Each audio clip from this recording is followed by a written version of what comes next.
exact. Non, mes attributions sont là. Bon, moi, des grandes missions du président, je le fais, ça c'est mes missions.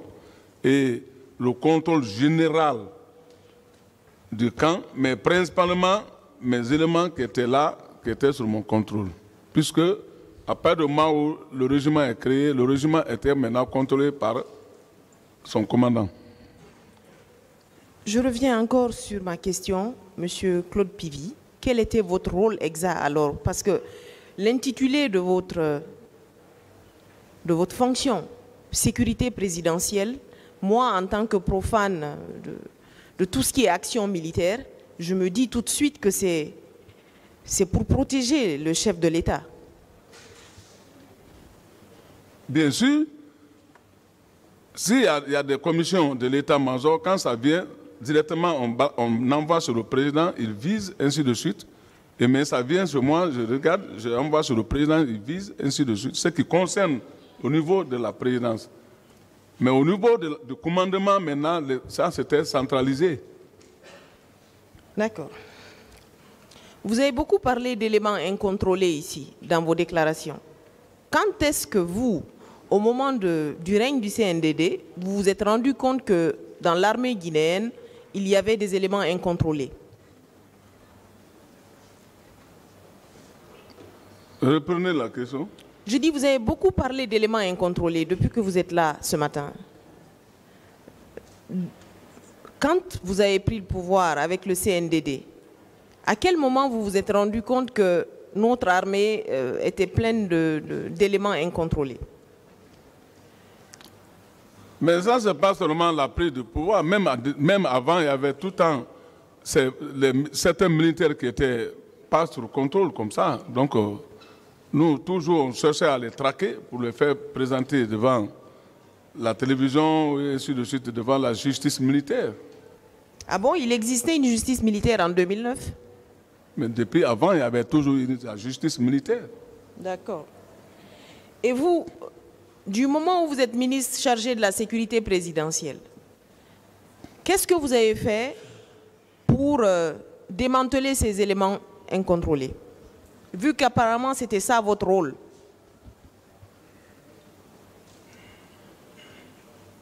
Mais il y avait certains temps, j'avais démantelé certaines, je les ai fait présenter à la télévision. Certains militaires à main armée qui tombaient sur les gens, j'ai tout le temps présenté, même à Bambeto là-bas, vous pouvez aller demander la RTG.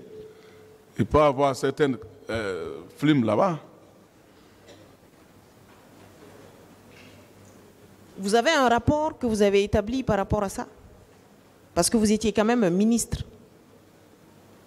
On peut savoir combien d'éléments incontrôlés vous aviez identifiés à l'époque? Vous avez fait un rapport, un travail technique? Bon, il y avait ces rapports, mais présentement, on ne peut pas retenir d'où ça s'était sujet. Mais quand vous allez faire ces enquêtes là, au niveau de Bambeto à la RTG, peut-être ils vont vous faire retracer certains passages de ces films. D'accord. Monsieur Claude Pivy, vous pensez que les tueries du stade, on peut les imputer à qui? Cette responsabilité des tueries, on peut les imputer à qui, d'après vous? Ah, mais ceux qui sont partis au stade répondront la tuerie là, c'est eux qui vont répondre. Ok, par rapport à la nomenclature du pouvoir, ceux qui sont partis répondront. On nous a dit, en tout cas les informations que nous avons eues depuis pratiquement 13 ans, c'est que c'était les éléments de la garde présidentielle. Il y avait peut-être la police, la gendarmerie, mais il y avait les éléments de la garde présidentielle. Vous étant au cœur de la nomenclature de ce qui est la structure du CNDD, quelle responsabilité? S'il vous plaît. Oui. La réunion de la mezzanine là, s'il vous plaît. Ceux qui tiennent une réunion là-bas.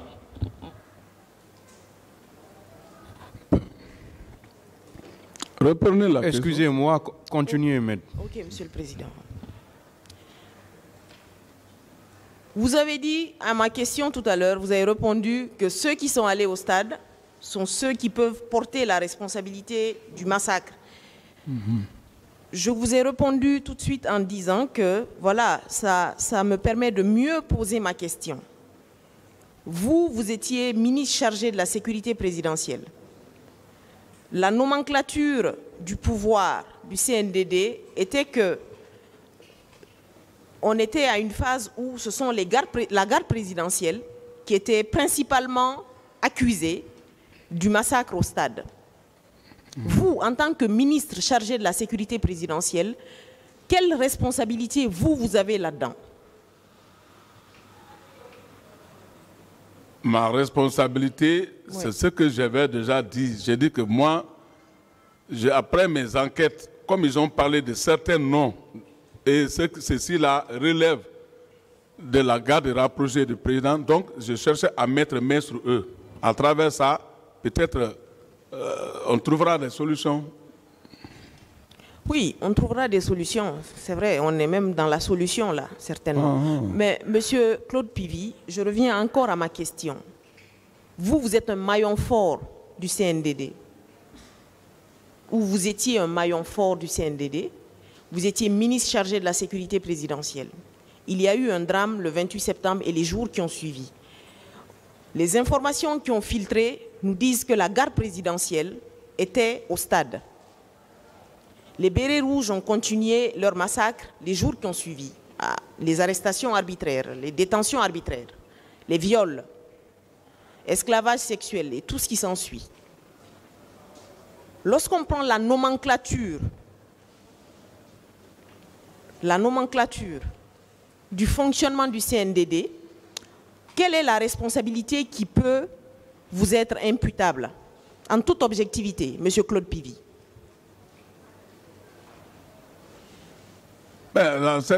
Cette responsabilité, il faut que la justice soit rendue pour faire sortir la vérité. Qu'est-ce que vous vous reprochez? C'est ça, maître? C'est ce que vous voulez savoir? Oui, par rapport aux fonctions qu'il occupait. Voilà. Compte tenu du fait que la garde présidentielle... Par rapport à votre fonction, est accusée. Vous vous reprochez de quoi? Oh, moi, puisque ceux qu'on a attendus qui sont partis au stade, moi, je considère que ceci-là ne relève pas de moi. Parce que moi, l'équipe qui relève de moi était en place.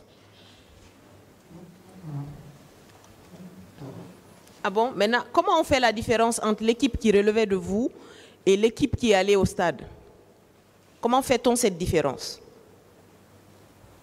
J'ai bien dit que j'avais 3 équipes de section, plus ma garde de 30-30. Les 3, l'artillerie, c'est eux là qui sont...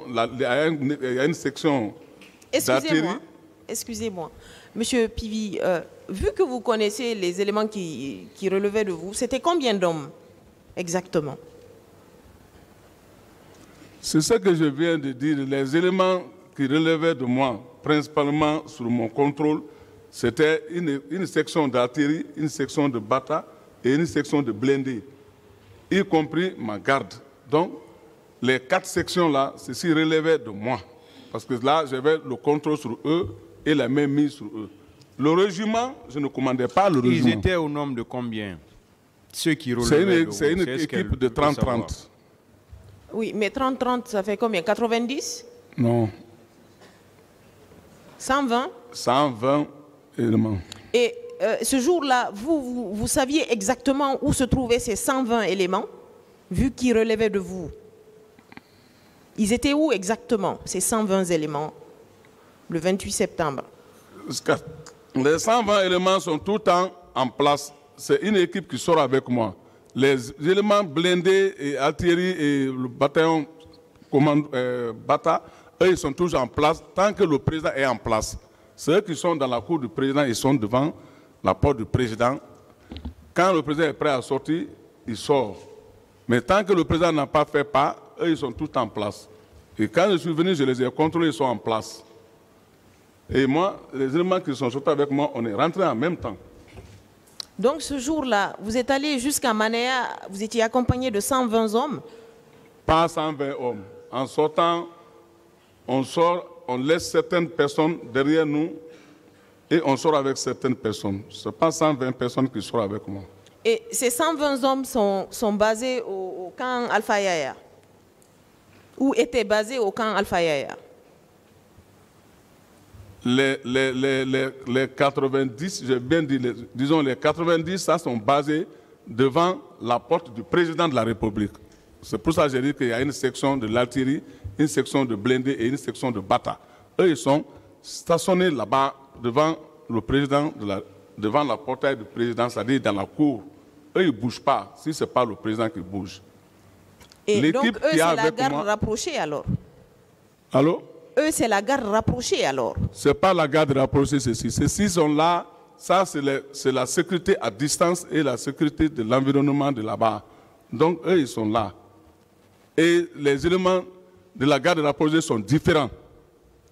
D'accord, merci pour ces détails. Monsieur Pivi, et ces éléments qui étaient sur place, vu que vous aviez une mainmise sur vos hommes, est-ce qu'ils vous ont rapporté que ce jour-là, le président Moussa Dadis Camara avait essayé de sortir du camp Alpha Yaya? Est-ce que vous avez eu des informations par rapport à ça?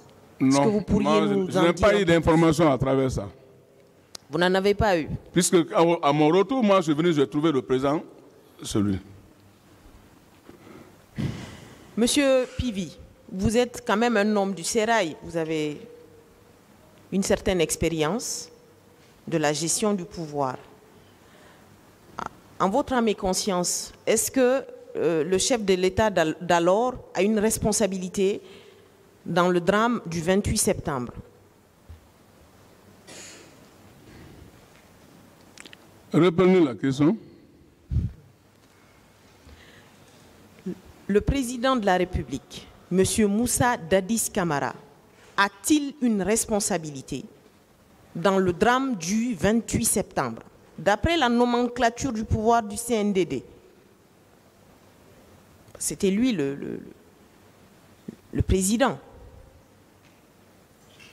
C'est lui qui est le président de la transition. C'était lui le président de Moïse. A-t-il une responsabilité dans le drame qui est arrivé? La responsabilité? Oui. En a-t-il? Bon, moi, ce que je vois, la responsabilité de ceux qui sont partis là-bas, ceux qui sont responsables de ces dégâts. Ah bon? Ceux qui sont partis là-bas sont partis sans l'aval du président, c'est ce qu'il vous a dit? C'est ce que moi je pense. C'est ce que vous pensez? Vous l'avez vérifié en tant que ministre de la sécurité présidentielle? Avez-vous vérifié cette information auprès du président? Mais les leaders même ont parlé ça, même certains ont parlé ça dans les... Non, mais là, il ne s'agit pas des leaders. Est-ce que vous avez vérifié cela? C'est ce qu'elle veut savoir. Si. Vous avez vérifié ce qu'elle vient de dire? Vérifiez, reprenez la question. L'information selon laquelle le chef de l'État n'a absolument rien à voir avec les éléments qui sont allés au stade. Est-ce que vous avez vérifié cette information auprès du chef de l'État? Bon, moi, je n'ai pas vérifié cette information. Vous ne l'avez pas vérifié? Oui. Vous, en tant que ministre chargé de la sécurité présidentielle, vu que vous vous préoccupiez des bandits, vous vous préoccupiez également des hommes incontrôlés, qu'est-ce que vous aviez proposé au président à l'époque? J'avais déjà parlé ça hier. Vous pouvez revenir là-dessus? Entendu les murmures, quand je suis quitté dans ma mission, les murmures qui se parlaient dans le camp, je suis retourné pour venir demander au président quels sont les militaires qui sont partis. Paraît-il que les militaires sont partis tirer au camp. Je l'ai bien posé la question. Il m'a dit qu'il n'en sait rien. Et quelle est l'action qui a suivi? Au deuxième tour, la nuit, quand j'ai regardé à la télévision que je suis revenu, maintenant le dire que, paraît-il que même votre aide de camp, qui est le commandant Toumba et le lieutenant Marcel, les gens ont dit qu'eux, ils étaient au stade. Donc moi, j'ai réfléchi que peut-être leur arrivée au stade qui a mis le trouble. Voilà, la question c'est, vous avez proposé quelque chose au président pour arrêter Je lui ai ces hommes. proposé quelque chose au président en disant, sur ça, je dois mettre aux arrêts votre aide de camp. Mais le président m'a laissé attendre que non, il avait déjà téléphoné à une commission internationale qui doit venir. Donc on va attendre cette commission. Il vous a dit ça quand? Quelques jours après le 28 septembre? Ça c'est... Tout ça là, c'est le jour, la nuit. Oui, je vous pose cette question parce que la réalité de l'arrivée de la commission d'enquête internationale, elle a pris du temps. La nuit, quand je suis revenu pour le parler, parce que j'étais sur mes nerfs, quand je suis venu la nuit pour le parler, que je dois arrêter son aide de camp, qu'il m'a parlé ça, qu'il a déjà téléphoné. Donc j'ai retourné... Ah bon, il a téléphoné au Conseil de sécurité de l'ONU? Le président de l'époque, il a passé un coup de fil au Conseil de sécurité pour la venue de la mission. Il a fait appel à ce qu'on dit, comment on appelle ça, une commission internationale. Est-ce qu'il vous a dit que cette commission internationale devait avoir l'aval du Conseil de sécurité des Nations Unies? Donc le président était assez informé. Hein? Mais finalement, on a vu la commission là était venue au camp. Oui, elle est venue, mais plusieurs semaines après. Monsieur Pivi, vous êtes au fait quand même de ce qui se passe quand on est devant une justice, quand on a occupé des fonctions. Vous avez, enfin, je ne sais pas si vous avez suivi récemment une récente condamnation d'un monsieur qui était également chef d'un régiment de sécurité présidentielle en Afrique de l'Ouest, quelque part ici. Il a été condamné à 20 ans de prison parce que, tout simplement, il y a plus de 20 ans ou 30 ans, les faits datent de 90, au Burkina Faso précisément, un leader estudiantin a été tué, M. Boukari Dabo. Ce chef militaire, il était le commandant du régiment de sécurité présidentielle. Comme vous, ministre de la sécurité présidentielle. Qu'est-ce que vous pensez de cela? Merci, Monsieur le Président. Monsieur Abouakar Sidiki Kamara, commandant. Diakité, je m'excuse. J'ai un camarade avec nous ici, quoi, qui porte le même nom. Je voudrais savoir, dans le choix des hommes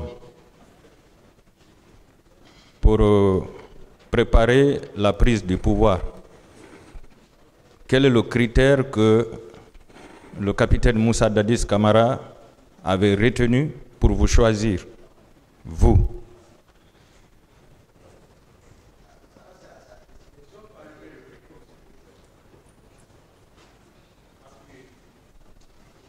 Merci, maître. Je ne saurais répondre à cette question. Ça, c'est à la discrétion du monsieur le président. Vous ne lui avez jamais demandé pourquoi vous m'avez choisi? Non. Mais quand il vous a présenté Keleti Faro et les autres, tous étaient contents, non? Non, ce n'était pas la question, voilà, en ce moment. Mais lorsqu'on a pris le pouvoir, bon, j'ai été surpris d'être nommé à ce poste. C'est tout. Sinon, ce n'était pas une consultation. Avant la prise du pouvoir, est-ce que vous étiez répartis les postes, les différents postes de responsabilité? Non. Donc, le poste d'aide de camp n'a jamais été votre choix? N'a pas été mon choix. C'est à la discrétion de monsieur le président. Mais vous l'avez assumé quand même, vous avez aimé. Pardon? Vous étiez satisfait quand même d'être nommé à ce poste? Oui. D'accord.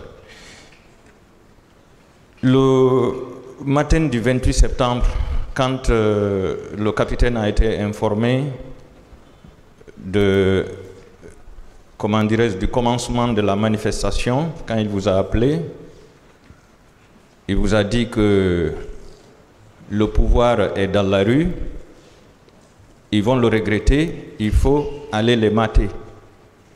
Vous avez dit que vous l'avez dissuadé, non? Non, vous parlez à l'impératif comme ça. Moi, j'ai expliqué comment. C'est pas s'il a été informé, je ne savais pas. Moi, je vous ai dit que je dormais. Ceux qui sont venus me réveiller, je vous ai dit. Après, ils sont sortis, ils sont partis. Je ne sais pas qu'est-ce qu'ils se sont dit là-bas. Mais néanmoins, Marcel est revenu pour me dire que le président me demandait de partir. Quand je suis parti à la rentrée de la maison, ce que je l'ai entendu dire, c'est ce que j'ai défini. Il disait que le pouvoir est dans la rue, ils vont le regretter, il faut les mater. Il ne s'adressait pas à moi, puisqu'il était avec les hommes dedans. Ah, d'accord. Voilà, c'est ça, voilà. C'est que moi j'ai défini ce que j'ai constaté réellement. D'accord. Moi, j'avais cru qu'il s'adressait à vous et en retour, vous lui avez dit « Non, monsieur le président, ce n'est pas la peine d'y aller, je vais m'en occuper. » Hier, j'ai imité un peu. Oui. C'était juste montrer, voilà, quel était son état d'âme. Et voilà, tout le monde le connaît. Voilà. Donc, j'ai imité pour dire ça. Et j'ai dit, il ne m'écoutait pas. Mais néanmoins, j'ai insisté pour le dire ces mots-là. Et j'ai précisé que, puisqu'il ne m'écoutait pas, je n'ai pas passé 3 minutes avec lui là-bas. Je suis ressorti pour maintenant m'adresser au commandant parce que j'ai évalué la situation. Je ne pouvais pas assurer sa sécurité physique, voilà, dans ce milieu. Donc j'ai instruit au commandant du salon, j'ai dit, s'il le laissait sortir, il allait me connaître. Est-ce que vous demandez la comparution du commandant du salon pour venir donner ces confirmations? Oui, je demande vraiment humblement la cour pour la comparution du commandant du salon. Donnez son nom, s'il vous plaît. C'est capitaine Mohamed Kondé. Du Bata? Non, il est à la compagnie d'infanterie actuellement de Koundara. D'accord. Koundara, la raison, pas l'ancienne Koundara ici. Oui, pas le camp. Ok. Ce jour, quand vous êtes sorti à la recherche du président, vous avez dit qu'arrivé au niveau du pont de Madina, vous avez trouvé Marcel et son groupe. Un dispositif. Voilà, c'est-à-dire Marcel n'a pas un groupe. C'est-à-dire, soit il a reçu l'ordre parce que c'est lui qui est sorti avec les éléments à la présidence. Donc je les ai trouvés là-bas. Et lorsque je quittais, le président Marcel, il était avec les Marcel dans la chambre. Est-ce que vous pouvez décrire un peu ce que vous appelez dispositif? Parce que ça, c'est un terme militaire. Non, lorsqu'on dit dispositif... En termes de nombre d'armement, ainsi de suite. C'est-à-dire... Est-ce que 2 personnes, 3 personnes peuvent être un dispositif? Un dispositif? Pourquoi pas? S'ils sont... en tout cas, s'ils sont partis pour une mission, c'est un dispositif. Décrivez-nous ce que vous avez trouvé là-bas, le dispositif que vous avez trouvé là-bas, s'il vous plaît. Il était avec les véhicules et les hommes, lui en tête. Il pouvait avoisiner combien environ? Je n'ai pas compté, parce que je n'ai même pas retardé. Moi, j'ai pris la bretelle juste, sans même les regarder, ils le savent. Sans même les regarder, et j'ai continué. Parce que moi, je ne sais pas qui les a instruits de sortir. J'ai dit plus... oui. Mon commandant, vous étiez à la recherche du président. Oui. Voilà, je suppose que vous avez dû regarder la tête de chacun pour voir si vous pouviez repérer le président. Est-ce qu'ils étaient au nombre de 10 au moins? Oui, il dépassait 10. Il dépassait 20? Il dépassait 20. Il dépassait 30? En tout cas... Est-ce qu'il pouvait atteindre 30? Est-ce qu'il pouvait atteindre le nombre de 30? Certainement. Est-ce qu'ils étaient tous armés? Bien sûr. De quoi? D'armes, de Oui, guerre. oui. Mais les armes sont nombreuses, les types d'armes. Je veux savoir, PMK, Uzi, quoi exactement? Non, je n'ai pas pu regarder tout ça. En tout cas, ils sont armés d'armes. Est-ce que vous avez vu des PMK avec eux? Je n'ai pas pris tout, je n'ai pas pris le temps de regarder ça. Je vous ai dit qu'ils étaient armés. C'est ce que je peux, moi je ne peux pas mentir. C'est-à-dire m'amener dans les détails comme si j'étais arrêté. Ou si j'étais associé à eux. Ce n'était pas mon problème. Ils ne sont pas sortis devant moi. J'ai précisé ça. Leur départ, ce n'était pas devant moi. Donc je ne peux pas savoir. Il est mieux placé ici, arrêté, pour expliquer ça. Mon commandant, Oui. ne vous fâchez pas. D'accord. Vous êtes chargé d'assurer la protection du président. Physique du président. On vous a dit que le président est sorti. Bien sûr. Vous savez qu'avant la sortie du président, il y a toujours un dispositif qui est prêt. Oui. Vous êtes allé à sa recherche. Oui. Vous avez trouvé un dispositif sur place. Oui. Mais quand même, moi je pense que c'est facile d'identifier les armes. C'est facile de savoir si les gens, le dispositif qui était là détenait des PMK ou autre chose. Parce que vous recherchez votre homme, la première personnalité du pays. Oui. Donc vous avez la charge d'assurer la sécurité. Je suis d'accord avec vous. Donc vous aviez peur que quelque chose ne l'arrive, ou bien? Je suis d'accord avec vous. Voilà. Donc, est-ce que vous n'aviez pas le souci de savoir si le dispositif qui était là était armé ou pas? Je vous ai dit tout de suite qu'ils étaient armés. Vous voulez maintenant me faire rentrer dans les détails de quoi ils étaient armés. Je n'étais pas avec eux. Moi, j'ai continué vers la ville pour rechercher le président. Jusqu'au 8 novembre, je vous ai dit encore quel dispositif j'ai trouvé. Est-ce que les véhicules qui accompagnent le cortège du président, souvent, qui ont des armes, ce canon-là, en haut, est-ce que ces véhicules, ces genres de véhicules étaient avec eux? Non, ces genres d'armes, on ne prend pas ça contre la population. Vous voulez parler les 12-7, non? Ah, d'accord. Ah.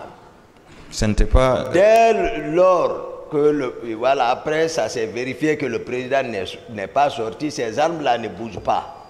Ça, c'est au compte du commandant du salon. D'accord. C'est lorsque lui sort que les armes-là vont faire mouvement. D'accord. Ils ne sortent pas comme ça. Donc, vous maintenez que le pont de Madina était tenu par Marcel et ses hommes à cet instant?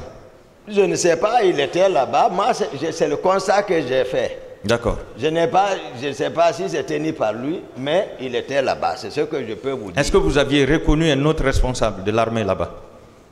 Non, c'est lui. C'était lui. Oui. Voilà. Arrivé au pont 8 novembre, vous avez dit que vous avez trouvé là-bas encore un dispositif qui empêchait l'accès à la ville. Oui. Voilà. Là-bas, ce dispositif était commandé par qui? Là aussi, je n'ai même pas garé, même pas échangé, mais j'ai remarqué Georges. Georges. Oui. D'accord. Donc Georges pouvait être le chef de cette équipe. C'est lui que j'ai remarqué parce que d'habitude, c'est Georges qui est assis à la rentrée du monsieur le président. À la rentrée de sa porte. Georges est toujours permanent là-bas. Donc si je le vois, je le connais. Georges aussi faisait partie de la garde parallèle. C'est comme ça, j'ai dit, parce qu'il n'avait aucun acte officiel. Soit il était là-bas, voilà. D'accord. C'est un gendarme. C'est un gendarme. Oui.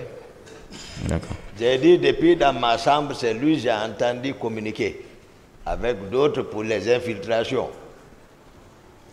J'ai parlé beaucoup de Georges ici. Oui. Dans votre narration ici, vous avez dit que Marcel avait plusieurs hommes derrière lui parce qu'il avait son salon. Oui, c'est vrai. Donc il y avait le salon du président et le salon de Marcel.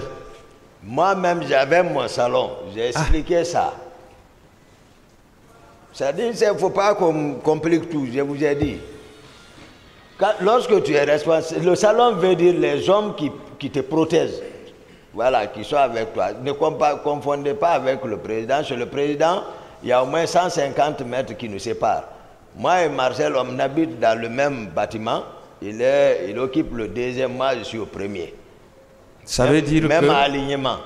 Mais c'est que, sauf que, lui il a ses hommes. Moi aussi, j'ai mes gardes. Mais c'est le président, ça c'est, voilà, ça c'est officiel, ça c'est s'ils sont là-bas, hein, permanemment c'est le président, ils ne sont pas associés avec les autres là qui sont avec nous. Voilà. Donc le salon de Marcel n'est pas associé au salon qui est chez le président? Du tout. Pas du tout. Ah, j'ai dit à 150 mètres de distance même. Comment ils peuvent être associés? Où c'est les hommes ne sont pas associés. Donc c'est pour dire que Marcel était important à l'époque. Maître, j'ai répondu comment nous sommes arrivés. Oui. Je vous ai dit pourquoi d'autres pouvaient agir par effet. Donc voilà, sans acte officiel. D'accord.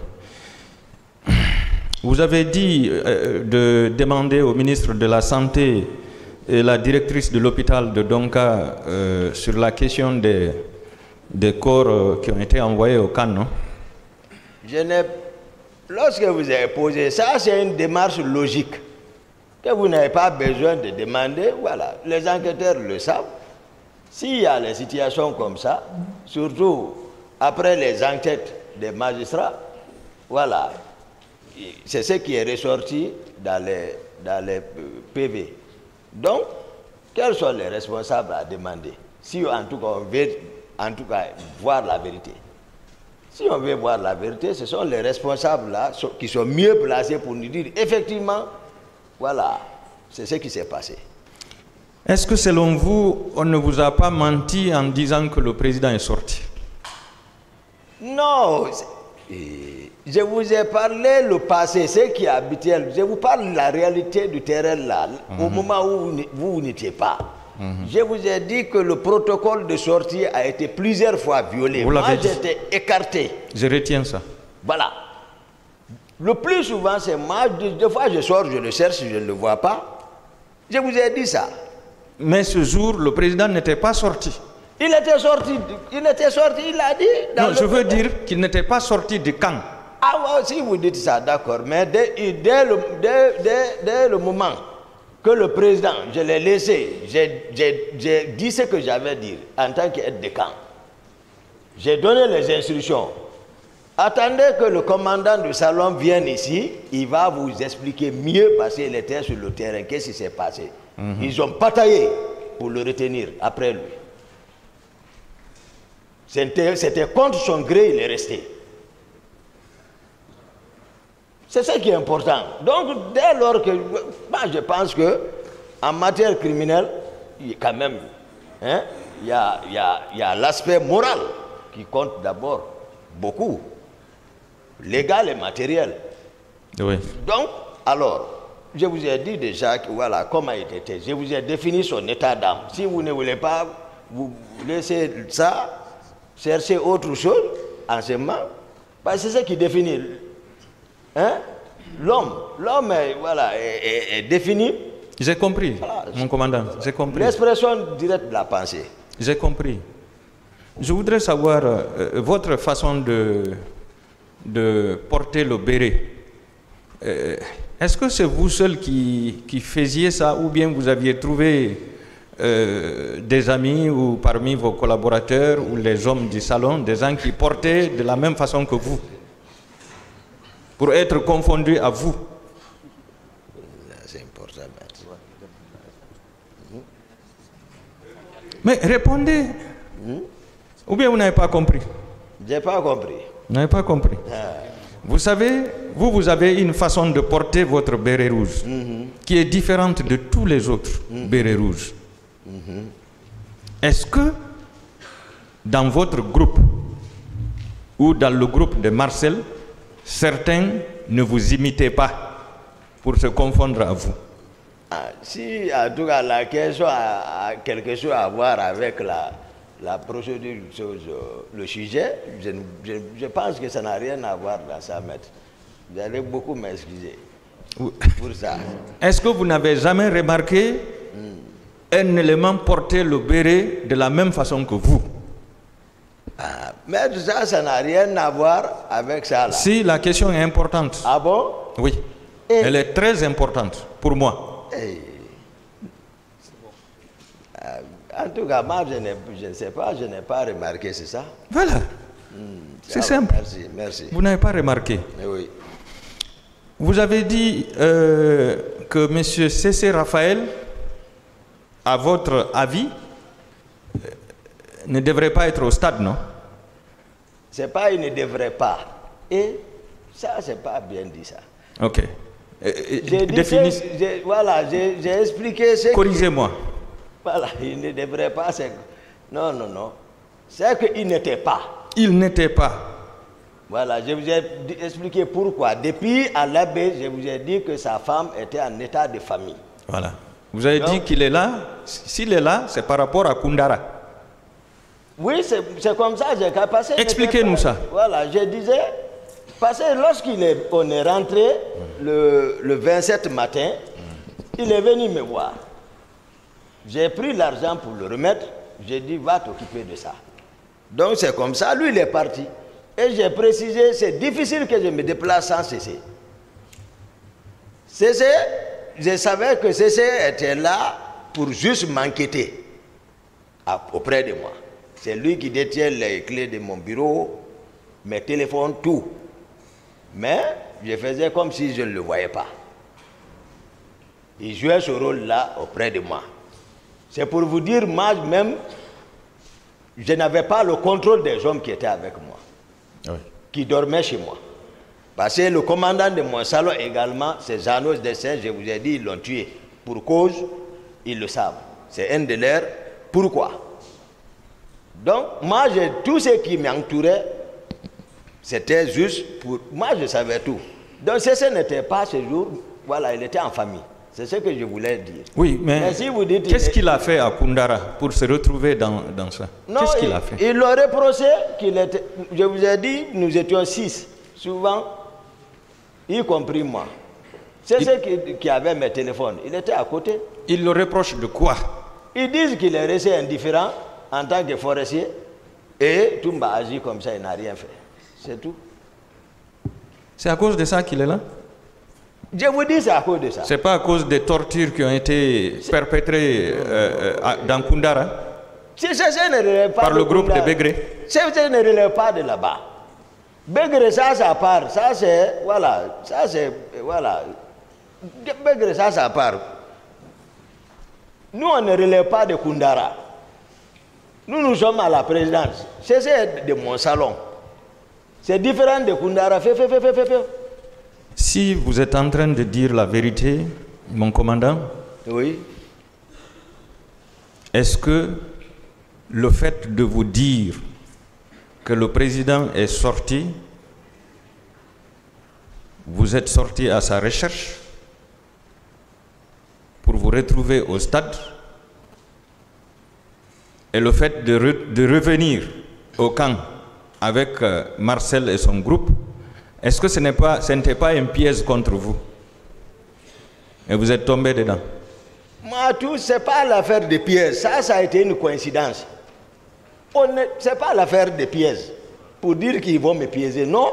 Je vous ai expliqué tel que les choses se sont passées clairement. Ce n'est pas l'affaire de pièges.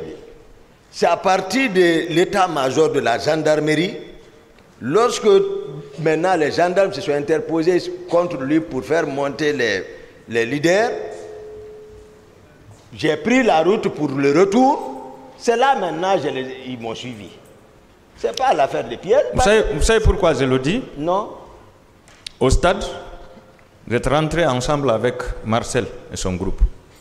On n'est pas rentrés ensemble. Selon vos explications, non, ils vous ont rejoint à la rentrée de Gamal, de l'université Gamal Abdel Nasser. Devant. Quand ils ont tiré pour disperser la foule, vous avez progressé jusqu'à l'intérieur du stade, ensemble. Vous prononcez les termes militaires. Progresser. Oui. Non, c'est pas ça. J'ai pris ça des militaires. Voilà, progresser là. Non, c'est les hommes qui sont ensemble qui vont progresser ensemble. Voilà. Est-ce que vous n'étiez pas ensemble? J'ai dit que nous n'étions pas ensemble. Donc, je vous ai dit, lorsqu'ils sont descendus ici, vous avez remarqué, j'ai dit, Marcel m'a dépassé comme s'il ne me connaissait pas. Ce qui fait ici, il m'a dépassé comme s'il ne me connaissait pas, c'est que lui, il est devant. Mais vous êtes rentré avec son groupe. Parce que vous couriez. Pourquoi je suis rentré? Vous avez dit que vous êtes rentré au stade en courant. Effectivement, c'est en observant pour savoir ce qu'il y a à l'intérieur d'une maison. C'est-à-dire ceux qui sortent de la maison, c'est en fonction de leur comportement que vous allez savoir que ça ne va pas à l'intérieur. Ce sont les tirs qui vous ont poussé à rentrer ou bien c'est quand vous avez vu les gens sortir? Se sauver, parce qu'à partir de ma position, tu pouvais observer la clôture, c'est-à-dire le pourtour du stade. Les gens escaladaient et ça tirait. Les gens qui se sauvaient dehors m'ont dit qu'à l'intérieur, ça ne va pas. Voilà. Ça veut dire que c'est à cause des tirs. Alors, je vous suis, je n'ai rien répondu. D'accord. D'accord. Je voudrais savoir, mon commandant, vaillant combattant, merci. Vous êtes toujours battu. Battu? Battu, j'ai dit. Ah bon, devant vous? Non. Vous avez dit que vous avez été attaqué le 3 décembre de façon injuste et vous vous êtes battu pour avoir la vie sauve. Ou bien? Vous l'avez dit, non? Oui. Voilà. Je me pose la question, le jour de votre arrestation au Sénégal, vous avez été arrêté de façon douce ou bien c'est suite à un combat à l'issue duquel vous avez été vaincu que vous avez été arrêté? On va rester dans le cadre du sujet. Moi, je ne suis là, pas là pour parler de moi. Mais voilà, moi je ne... Mais vous aviez fui. D'accord, dites ce que vous voulez, mais je ne réponds à rien par rapport à ça. Celui qui a fui, c'est qu'on ne va pas le rattraper. Donc je ne rentre pas dans ça. Excusez-moi pour ça. Restons dans le cadre du sujet là. D'accord. Ce jour, est-ce que vous regrettez d'être parti au stade du 28 septembre? Regretter? Oui, est-ce que vous regrettez? Moi, je n'ai aucune réprobation à me faire. Non seulement, je vous ai dit, je n'ai pas de regret parce que c'est que moi, le comportement, le réflexe que j'ai eu là-bas sur le terrain,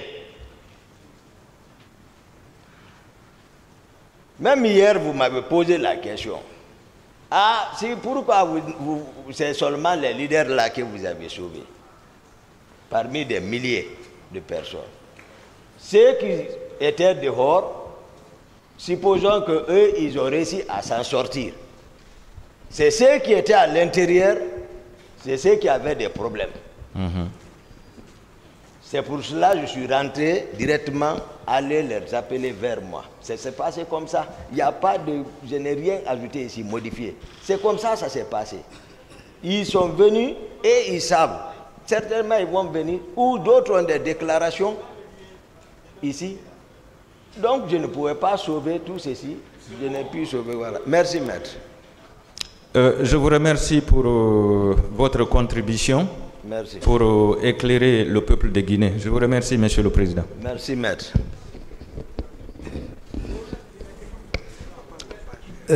Bonjour tout le monde. Merci. Monsieur Diakité, bonjour. Bonjour, maître. Dieu merci. Moi, la nuit, m'a porté conseil et vous. Je dis Dieu merci en ce qui me concerne. La nuit m'a porté conseil et vous. Tout à fait, maître. Alors, D'où tenez-vous votre fierté, votre confiance? Vous tenez ça, ça vous vient d'où ça?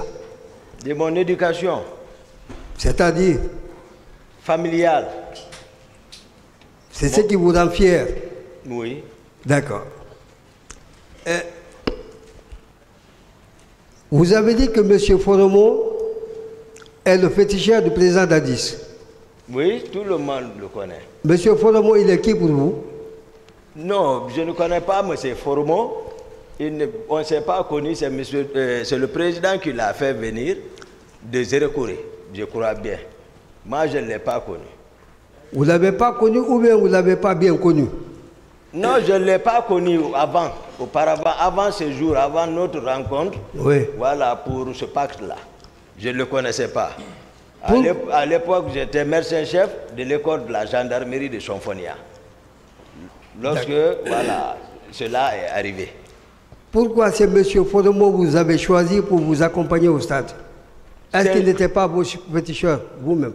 Non, non, non. C'est lui. Dès que je suis sorti de ma maison, c'est lui que j'ai aperçu. Je l'ai aperçu, je ne l'ai pas cherché, je l'ai vu. Devant, j'ai dit, Foromo, j'ai dit, viens. Il est venu en courant. Mais quel service M. Foromo aurait pu vous rendre? Non seulement j'ai voulu sortir avec lui. Et pourquoi? Comme ça. Foromo, non, Foromo, tout le monde le connaît, maître. Foromo n'est associé à rien. Lui, c'est un homme. Je l'ai côtoyé, c'est un homme. Tout le monde connaît. Tous les militaires là-bas le connaissent. Mais c'est un civil. C'est un féticheur. On ne peut pas l'associer à rien de tout ça. Non, non, non. Il ne vous a pas conduit ce jour-là ou bien il ne s'est pas conduit? Non, c'est moi qui ai conduit. Souvent, c'est moi-même qui conduis. D'accord. Des questions de précision. D'accord, maître. Vous dites avoir demandé au chef de l'État, au président Dadis, de ne pas se rendre au camp, pardon, au stade. Vous le maintenez? Oui, mais ce n'est pas la manière là. C'est-à-dire demander. Je n'ai pas demandé. C'est-à-dire, la façon dont lui il parlait, c'est comme ça, j'ai dit non. J'ai dit on ne sort pas, vous ne sortez pas. Donc je n'ai pas demandé. J'ai haussé le ton, comme ça. Si vous haussez le ton, ça veut dire c'est que, par d'une autre manière, vous lui ordonnez de ne pas sortir. Ah, mais je suis officiellement comme ça. Donc vous avez un danger. Je vous ai dit à un moment donné, tu peux même faire tomber le président pour le sauver. D'accord. Ah. Ce jour, vous ne l'avez pas fait tomber, mais vous l'avez ordonné de ne pas se rendre au stade, c'est vrai? Je ne l'ordonne pas. Vous lui avez demandé de ne pas se rendre au stade. Oui, voilà. Vous l'avez dissuadé. Dissuadé. Pour ne pas qu'il aille au stade. Qu'est-ce que vous avez appris qu'il se trouverait au stade et qui pourrait faire du tort à la présence du président Dadis? Pardon.